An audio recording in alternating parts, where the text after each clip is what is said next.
ہم آپ سے گزارش کرتے ہیں کہ اس چینل کو آپ ضرور سبسکرائب کریں اور اپنے فرینڈز کے ساتھ ان ویڈیوز کو ضرور شیئر کریں تاکہ اہل بیت کا پیغام زیادہ سے زیادہ جوانوں تک پہنچ سکے۔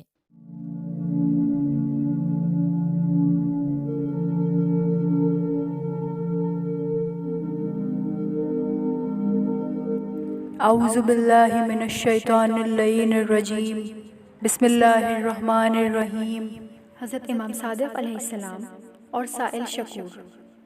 مسمع بن عبد الملک سے روایت ہے کہ حضرت امام جعفر صادق علیہ السلام منع میں تشریف رکھتے تھے کہ ایک سائل خدمت میں حاضر ہوا۔ آپ نے کسی کو حکم دیا کہ اسے انگور کا ایک خوشہ دیا جائے۔ سائل نے عرض کیا، مجھے اس کی ضرورت نہیں، اگر پیسہ ہے تو دیا جائے۔ پس آن حضرت نے فرمایا، اللہ تجھے وسعت دے، مگر کچھ دیا نہیں۔ اس کے دوسرا سائل خدمت میں حاضر ہوا۔ آن حضرت نے 3 دانے انگور دست مبارک سے اٹھا کر اسے مرحمت فرمایا۔ سائل نے اٹھا لیا اور کہا، ساری حمد و ثنا تمام عالم کے پروردگار کے لیے ہے جس نے مجھے روزی عطا کی۔ فرمایا، ٹھہر جاؤ۔ دونوں دست مبارک ہتھیلیوں تک انگور کے دانوں سے پر کر کے 2 مرتبہ اور دیا۔ سائل دوبارہ شکر خدا بجا لایا۔ آن حضرت نے پھر فرمایا، ذرا اور ٹھہر جا۔ جب وہ کھڑا رہا تو آپ نے اپنے غلام سے دریافت فرمایا، تیرے پاس کتنے پیسے موجود ہیں؟ عرض کیا، تقریباً 20 درہم۔ آپ نے سائل کو دے دیے۔ اس نے اٹھا کر کہا، ساری تعریفیں تمام عالم کے پروردگار کے لیے مخصوص ہیں۔ خدایا، یہ روزی تیری طرف سے ہے، تو یکتا ہے، تیرا کوئی شریک نہیں۔ چوتھی مرتبہ فرمایا، ابھی ٹھہر جاؤ۔ اپنی قمیص اتار کر اسے دی اور فرمایا، اسے پہن لو۔ سائل نے اسے پہن لیا اور اس خدا کا شکر ادا کیا جس نے اسے لباس دیا اور خوش و خرم کیا۔ اس وقت سائل نے حضرت کی طرف متوجہ ہو کر کہا، اے بندہ خدا، اللہ تعالیٰ تجھے اچھا صلہ عطا کرے، اور روانہ ہو گیا۔ مسمع راوی کہتا ہے، اگر سائل امام کی طرف متوجہ نہ ہوتا اور صرف خدا کی حمد و بجا لاتا تو آپ مزید عطا کا سلسلہ جاری رکھتے۔ توحید اور توکل۔ یاد رکھیے، تمام اسباب سبب پیدا کرنے والے کے ہاتھ میں ہوتے ہیں۔ اس لیے موحد یعنی یکتا پرست کو چاہیے کہ اپنے سارے امور میں خواہ وہ منفعت حاصل کرنے سے تعلق رکھتے ہوں یا ان کا ضرر و نقصان دور کرنے کا واسطہ ہو، ہر حالت میں اس کی امیدیں فقط اپنے پروردگار سے وابستہ ہونی چاہیے۔ اسے جاننا چاہیے کہ تمام اسباب ارادہ خدا کے ماتحت ہیں۔ اگر خیر کے تمام اسباب اس کے لیے فراہم ہو جائیں مگر خدا نہ چاہتا ہو تو محال ہے کہ اسے کوئی خیر پہنچ جائے۔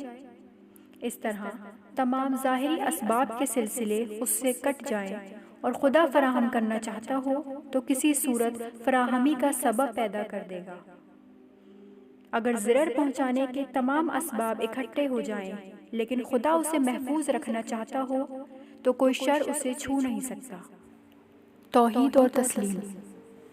موحد کو چاہیے کہ تمام مقدرات الہی کے سامنے بلا چونچرا سر تسلیم میں خم کر دے اور امور تکوینی مثلاً عزت و ذلت، صحت و مرض، غنا و فقر، موت و حیات اور مور تکلیفیں جیسے واجبات و محرمات کے امور میں دل و زبان سے کسی قسم کا اعتراض اور انکار ہرگز نہ کرے، اور ان امور میں اپنی فکر و نظر کا اظہار بھی نہ کرے۔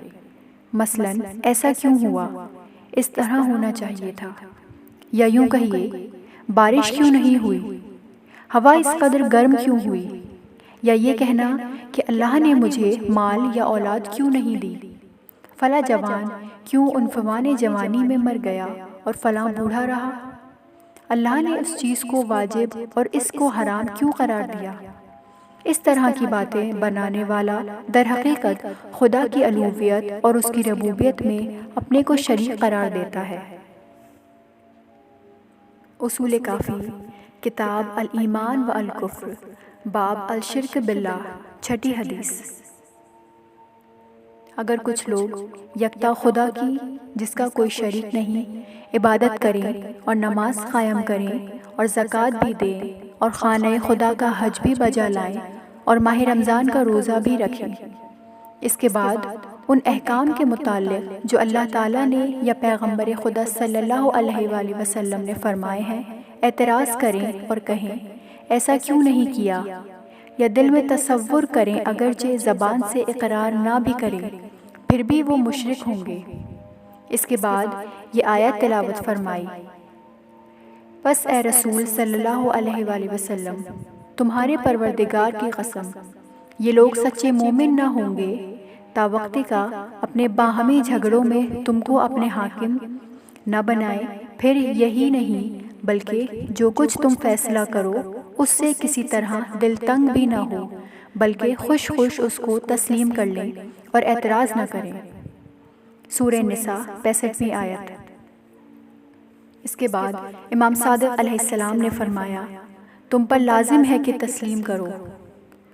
مجلسی رضی اللہ عنہ شرح کافی میں فرماتے ہیں کہ یہ حدیث دلالت کرتی ہے کہ جو کچھ خدا کرتا ہے اس سے ناراضگی کا اظہار کرنا اور جو کچھ ائمہ اطہار سے صادر ہو اس کو تسلیم نہ کرنا شرک ہے۔